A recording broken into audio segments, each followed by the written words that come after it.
Most people think that if you use AI to make music, then you've automatically forfeited your rights and you can't copyright a single second of your work. They think the Copyright Office is a no AI zone and that at some point the carpet is just going to be pulled from underneath your feet and the world will not allow these AI songs to exist anymore. What if I told you that the Copyright Office has already built a backdoor for AI creators and it's the exact same system used by legendary hip hop producers in the 90s? And there is a massive high-tech royalty system being built right under your nose that is going to change how every single person in this industry gets paid so the AI fear can finally subside. But by the end of this video, you'll know exactly how to register your AI creations the right way to protect your creations, and you'll see the roadmap for the new sampling economy so you can position yourself to collect royalties while everyone else is still arguing about whether AI is real music or not. Whether you're on either side of the fence, doesn't matter. This is going to affect everyone. So let's talk about why AI songs resemble sampled songs at the Copyright Office. This is how we're going to start the positioning for this video. Now, right now, one of the most common questions I get is how do I protect my AI creations? Believe it or not, this is a common question for me. And ironically, the Copyright Office leaves room for this type of protection, and it pretty much follows the same structure as registering a song with the sample in it. And this gives us a window into how these companies may soon start paying sooner than you think. So in order to break this down, we're gonna have to dig into how songs with samples are registered versus songs with AI. So let's start with sampling first, and then we'll move into the AI. So in copyright law, if you use a sample, your work is considered a derivative work, and you are only claiming the new material that you added, not the work that you sampled. So when your song contains a sample, cleared or otherwise, you must carve out what isn't yours on the application in the limitations of claimed section. In the material excluded space, you state the sample that you used. In the new material included space, you state what you added to the song, excluding the sample. Now let's look at how it compares to AI. But first, before we do that, we have to address the de minimis rule here. Now, you do not need to disclose AI if its use is de minimis, meaning trivial, meaning using AI for noise reduction or EQ or minor pitch correction stuff. However, you do have to disclose using AI to generate a melody, lyrics, a vocal performance, or voice cloning and stuff like that, or a full instrumental backing track. You do have to disclose that stuff. So here's how you're going to state AI use in the application. Watch this now. When filling out Form PA for compositions or Form SR for sound recordings, you must use the limitation of claim section yet again. Now, in the material excluded space, you state what the AI did.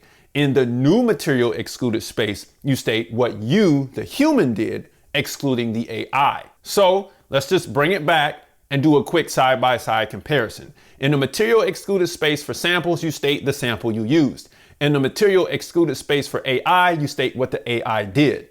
Now, in the new material included space, you state what you added to the song, excluding the sample. And in the new material included space, you state what you, the human, did, excluding the AI. You see how closely these resemble each other? Because for some of you all, this might already be starting to add up and make some sense. So let's address registration versus clearance, because if you didn't get it there, you're going to get it here. So think of registration and clearance as two types of permission.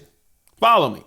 Registration is permission from the government or whatever your government is to claim ownership over your original ideas in the statutory world. So if you don't know about the statutory world, you got to go back and watch the rest of my copyright videos. Clearance, permission from the original owner to use their ideas alongside yours. You see? So if this is triggering you to think more critically, let's dig into how we overcame the hump of sample clearances in the first place and why AI is sampling 2.0, or AKA training. Now, the history of sample clearances. How did we get here? The era of free sampling was from 1970 to 1991. Somewhere around that, approximately. In the early days of hip hop and electronic music, sampling was largely unregulated because the technology was so new that the law hadn't caught up. Sounds familiar? Groups like Public Enemy and the Bomb Squad created sonic walls by layering dozens of tiny unrecognizable fragments from various records. Okay, most artists view sampling as interpolation or fair use. Argument sounds a little the same. So since lawsuits were rare And the Copyright Act of 1976 didn't explicitly mention digital sampling because remember, technology, the tech wasn't around. Many assumed that they could use sounds freely as long as they transformed them. Okay. Now this is all until we had a landmark crash, or case, shall I say. Grand Upright versus Warner Music. So everything changed in 1991 with the case of Grand Upright Music Limited versus Warner Brothers Records Incorporated. The songwriter Gilbert O'Sullivan sued rapper Biz Markie for sampling Alone Again without permission. Okay. This is our grand case law. The verdict was Judge Kevin Thomas Duffy began his opinion with the biblical command, "Thou shalt not steal." He ruled that sampling without a license was copyright infringement, regardless of the sample's length or how much it was changed. Done deal. This is set in case law now, and this effectively ended the golden age of dense, multi-layered sampling. It became too expensive and legally risky to use dozens of samples, leading to a shift towards cleaner tracks with fewer, more prominent and cleared samples. You see what I'm saying? I don't want to jump the gun here, but that's what we're missing, a case. Now, how do we clear a sample today? So if you want to use a sample legally in 2026, you generally need two distinct licenses. One is the master use license obtained from the record label, who owns the specific sound recording that you're sampling. The other is the mechanical license obtained from the publisher or the songwriter who owns the actual underlying melody and lyrics. Okay, but let's parallel this with AI. We got to look at the new sampling frontier here. Legal scholars and industry experts frequently compare today's AI training to the early days of sampling, and I wonder why. So check it out. Let's do a little side-by-side comparison. The industry stance on music sampling pre-1991 was initially seen as fair use or a creative tool. But then the industry stance on generative AI in the present moment, these companies argue that scraping for training is transformative, fair use. You see the fair use argument still prominent? You see the parallel here? But then its legal status for music sampling pre-1991 was unregulated until Grand Upright versus Warner. So we're missing a case here. But then the legal status for generative AI, the present moment, is currently in flux. Major lawsuits, for example, Gemma versus OpenAI, are setting first precedents. But we have many more cases to go to settle this, all right? Because we got several fronts to handle. So we're really only missing that grand case so we can set it in case law and then we can move on from there to begin our monetization process. Now, when it comes to creative scale in music sampling pre-1991, fragmented uses of specific songs were used. Like you would manually get these records, sample all these pieces and put them together to make a song. Manually, mechanically rather. But then in generative AI, you have a massive scale scraping first to get, mind you, all of the records from entire libraries of human work. And then you would take those works, put it in the computer, and it would break those fragments apart through automation and prompting and stuff like that. The act is still the same. The scale is humongously more massive. You see what I'm saying? But then if we look at the stealing argument of music sampling pre-1991, labels called it theft of recordings. But if we look at it in today's time, artists call it cloning and a threat to human royalties. Both were considered a threat because of theft. You see what I'm saying?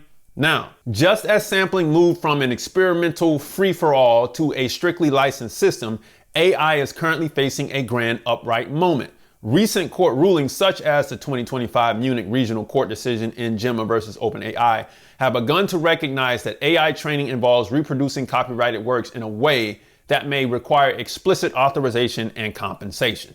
It's just inevitable. It's going to happen. You know what I mean? So far we've covered how the registrations compare and the history of sampling, but this next part is where most of us are eager to know where things will go. So stay with me. And side note, if you need a strong business foundation to run your record label and protect your copyrights, grab my 60-day record label system complete with step-by-step instructions to prepare you for this future, for this AI future ahead. Now, the cutting edge tools and the future of monetizing AI.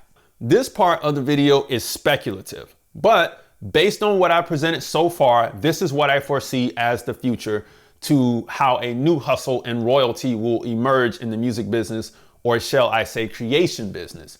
And if you think the bar is entirely too low now, AI will completely remove the bar, so may the best creator win at this point. Now, monetizing AI isn't a single lane. I see it as a dual system, possibly, that tracks the creation from the app all the way to the listener, okay? Now, side one, the app level royalty pool. Apps like Suno and Udio represent the inside the box side. Everything the AI spits out is fingerprinted with watermarks in a similar process to Google's DeepMind Synth ID. So how it works is like this.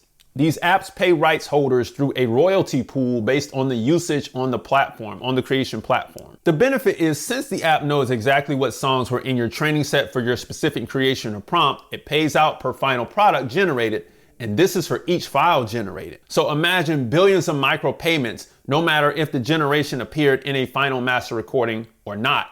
Rights holders who own the trained recordings still get paid, okay? The reality is this is a highly data intensive process, but it is less cumbersome than traditional sampling because it is set on autopilot and based strictly on usage within the platform per data set per prompt generated. This is why they say you pay for Suno and you own your creations, but if you use it for free, you don't, because the clearance fee would have already happened based on your monthly fee, okay? So you pay for the monthly fee, you pay for the sampling clearance, you don't pay the monthly fee, the clearance isn't done, and we don't know how that's going to be policed. Side two of this argument is the DSP level forensic scan.